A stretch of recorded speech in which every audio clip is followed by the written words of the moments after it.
Hello, this is Skylit Lake reading Wine and Dine in Spite by Maraleus. Chapter 6 Sparks. Let's get this out of the way before you get any ideas. Katsuki Bakugo does not do friends, and even less does he do crushes. If he happens to go to the mall at the same time as the group of idiots that call themselves his friends, and just so happens to run into them, that's a complete coincidence. He just wanted to go to the mall today to look at t-shirts, no other reasons. If his phone happens to have a message with a personal invitation from Kirishima, that's absolutely irrelevant, and he is incredibly offended that he would even think that would affect his desire to go look at t-shirts. Fuck off. That being said, you'd have to be a different kind of idiot to not figure out he is at the mall currently. At least that's his opinion, and he's never been wrong about anything since he was 4, and he ate that weirdly shaped rock thinking it would taste different from the other rocks. Wait, he's getting off track here. Point is, he's at the mall, yada yada, and he's looking at the t-shirts in front of him, the color and the texture, maintaining his concentration regardless of a certain redhead on the other side of the area looking at tank tops and the like. He sneaks the glance up and his eyes meet emerald ones. He tries his best to tuck his head and pretend he's looking at other stuff, but alas, it is too late, for he has already been sworn to his fate of being subjected to a nerd a ton 2000. Kachan! Cheers the green-haired boy in front of him. Deku! Growls Katsuki dismissively. I didn't know you were here. Did you come to shop with the others? He says, pointing at Kirishima. Katsuki turns bright red and quickly smacks Deku's hands down. What the fuck? He says through teeth, gripping Deku's hand so hard the green-haired boy starts to flex his fingers. No, I didn't. I would never fucking do that. Deku smiles, one of his shit-eating grins no one but Katsuki ever gets to see. Katsuki has a theory that he does it on purpose, and only whenever no one else is watching, just to spite him. I didn't know you shopped here, he grins. Don't you usually go to the mall across the city? Yeah, well, I wanted to come here today. Fuck off. Deku grins at him again and starts to dart his eyes around the store. His eyes lock onto a head of red hair before he turns towards Katsuki again. Oh, I see what's going on here. Shut your whore mouth. Don't you say a thing. He pushes through his teeth. Katsuki grabs his wrist before this conversation can get any further along and drags him out of the store. The blonde starts walking down the walkway of the mall before Deku rushes to his side and starts to skip along with him. So, what is this about? You coming to this mall? Nothing that concerns you. Piss off. No, there has to be some reason for you being here, and I have a feeling that it starts with G and ends with owing with Kirishima. Katsuki turns bright red and sputters. What the fuck are you talking about? I'm not taking shitting here. Yeah, that sounds like the exact kind of thing someone who is dating Kirishima would say. Katsuki speeds up and bumps his shoulder against Deku's. Oh, hop off my dick. What's a loser like you doing here anyways? I thought you'd be rotting at home since Auntie Inko's on that trip. A beat of silence. How did you know that? More silence. Kachan, how do you know my mum is on a trip? The old hag mentioned it, okay? It's not like I was purposely listening in or anything, yells Katsuki, because he absolutely was not trying to see what Deku was up to over the break. Sure, depends Deku. Fuck off. What are you even... He begins before something catches his eyes and he cuts himself off. What is that thing on your... At that moment, Katsuki sees something hanging off the nerd's backpack. It's a heart-shaped charm. A dual-toned heart-shaped charm. A red and white dual-toned heart-shaped charm. His eyes immediately lock onto it, Deku following his gaze to the keychain and immediately turning it away, covering it with one of his hands as his face turns redder than Katsuki. You gotta be shitting me. A beat passes before Katsuki starts to physically fume. Wait, no, Kachan, it's not what you think. He starts, waving his hands in front of his face, backing away and trying to get an approaching Katsuki to back off. Oh, you goddamn fucking hypocrite. Wait, no, Kachan, please. Were you planning or telling me you were here on a date with half and half? Or were you just planning on looking down on me the whole time, huh? No, wait, Kachan, I'm not here on a date with Shouto. Shouto? What the fuck? Oh god, I'm just making this worse, Deku mutters, looking absolutely devastated. Deku sputters for a little more before he shakes his head rapidly. Okay, look, there's something I have to tell you, and about this whole thing. No, says Katsuki. What the fuck is this with half and half? You're explaining that first. Deku rubs his eyes for a moment before he looks at the ceiling with a frustrated face. I promise you it'll make sense. Just come with me, please. I'm buying you something to drink. Just please let me tell you this one thing. Why the fuck would I ever do that? Responds Katsuki, admittedly still curious, but willing to let it go if his honor is intact. Because if you don't, I'll tell your mum about the time in 4th grade you burnt the couch and blamed it on Dad. You motherfucker, you wouldn't, he says, glaring at Deku. You wouldn't dare. Oh, but I would, Kachan, I would. They stare at each other for a beat before Katsuki gives in. Fucking fine, I'm sure it's something boring as fuck anyways. Great, cheers Deku. How does boba sound? And off they go. You fucking dumbass. They're sitting on the roof of one of the store buildings, legs hanging off the edge, boba cups next to either side of them, and a bag of snacks in between the two of them. It's been peaceful so far.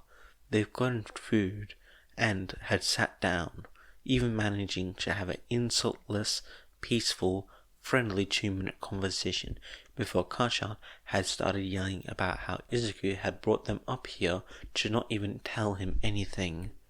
As a result, Izuku ended up spilling everything that had happened, from Shouto asking Izuku to be his fake boyfriend all the way to meeting his mum. And yeah, admittedly, he shouldn't have told Kachan about it, since it's supposed to be a secret between Shouto and Izuku, and also because his stomach feels fuzzy when he talks about Shouto for too long and his face starts to get all blushy. But, being honest, he's never been particularly good at keeping secrets from Kachan. See, One for All, or even keeping anything from Kachan. See, UA Application. And also, he fully trusts Kachan to not say anything about his situation, not out of respect for Izuku's privacy, but rather out of a complete and utter apathy at anything Izuku does.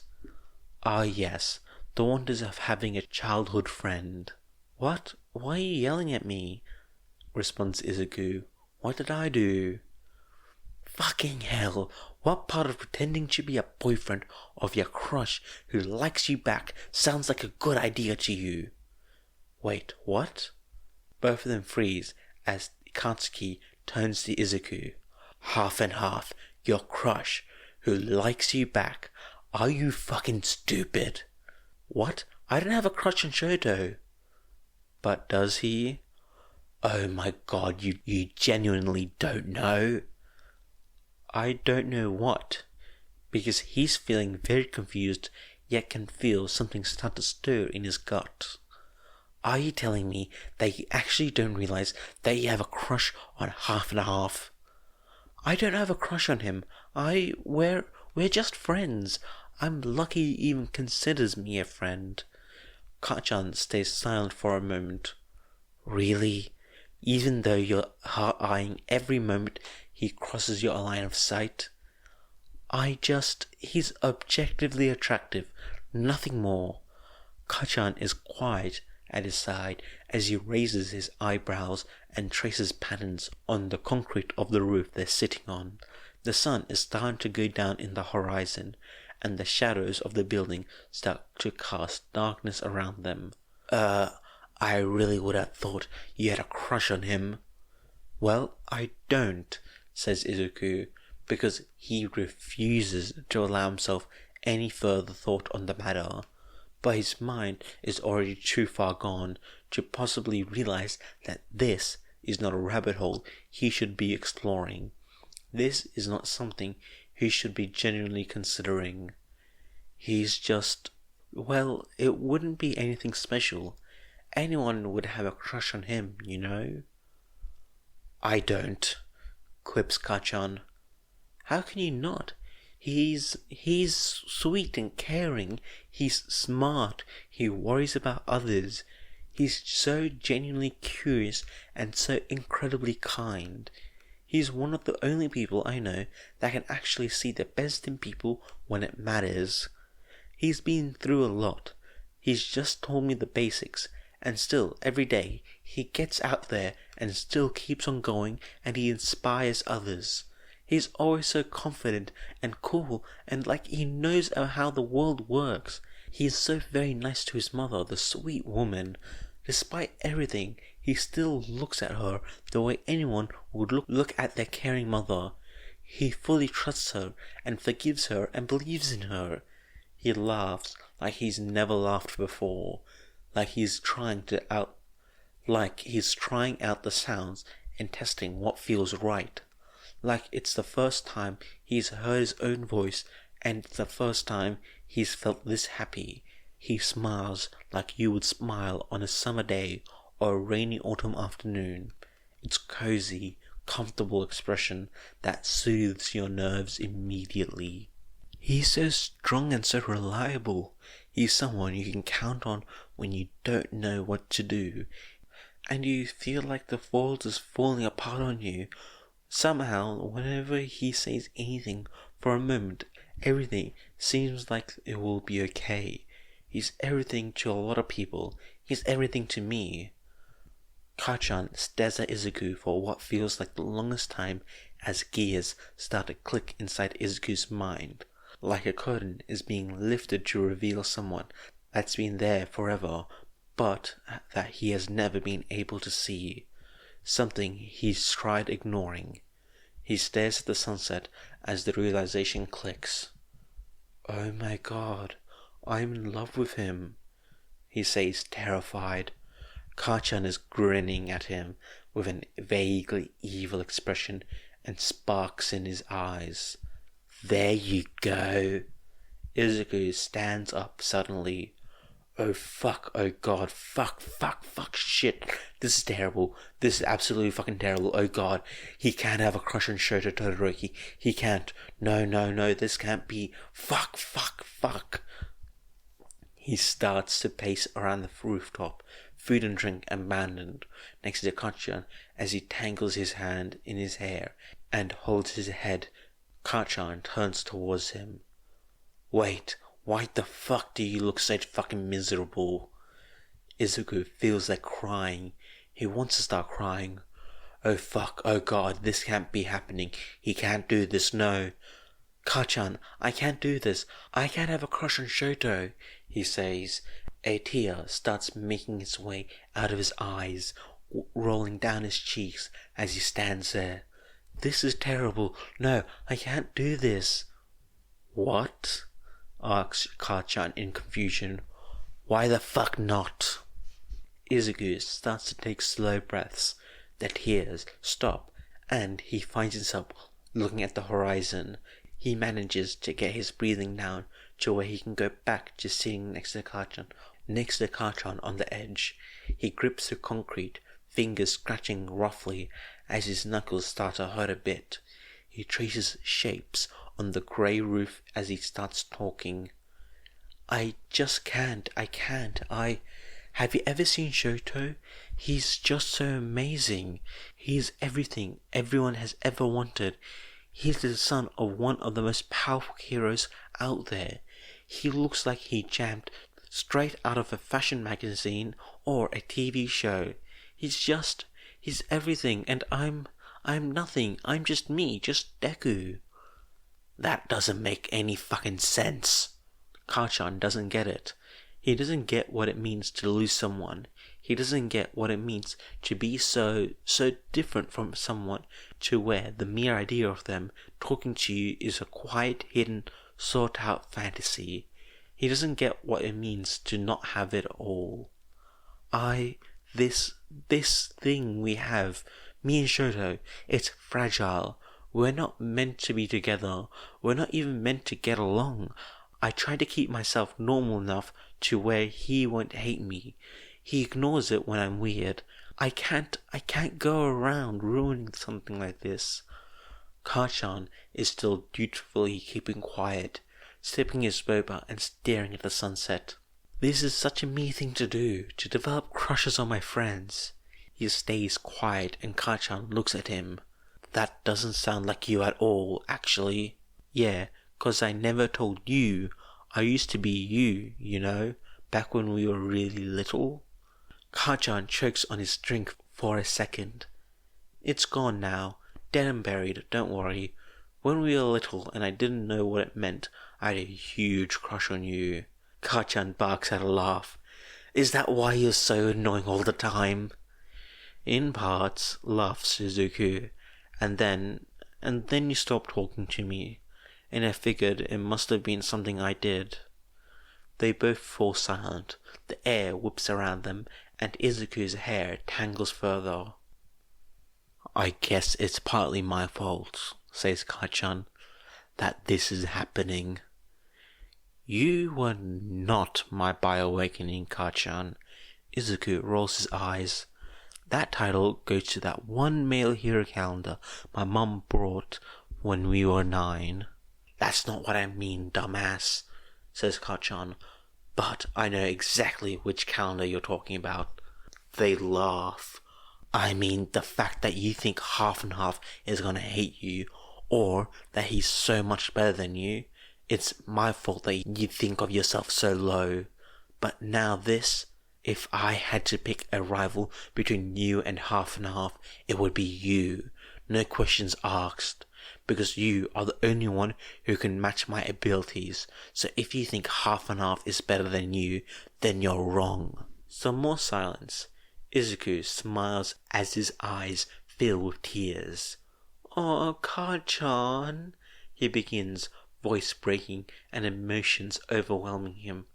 That's the sweetest thing you've ever said to me. Fuck no, that wasn't sweet or nice, it was a threat. I'm gonna surpass you, yells Kachan. Izuku wraps an arm around Kachan's shoulder as the other boy tries to push him away. I love you too, smiles Izuku.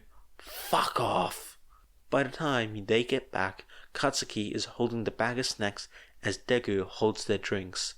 Katsuki walks alongside Deku, who has now started talking about some new upcoming hero Katsuki could not fucking care less about. They're back to their normal, for the most part.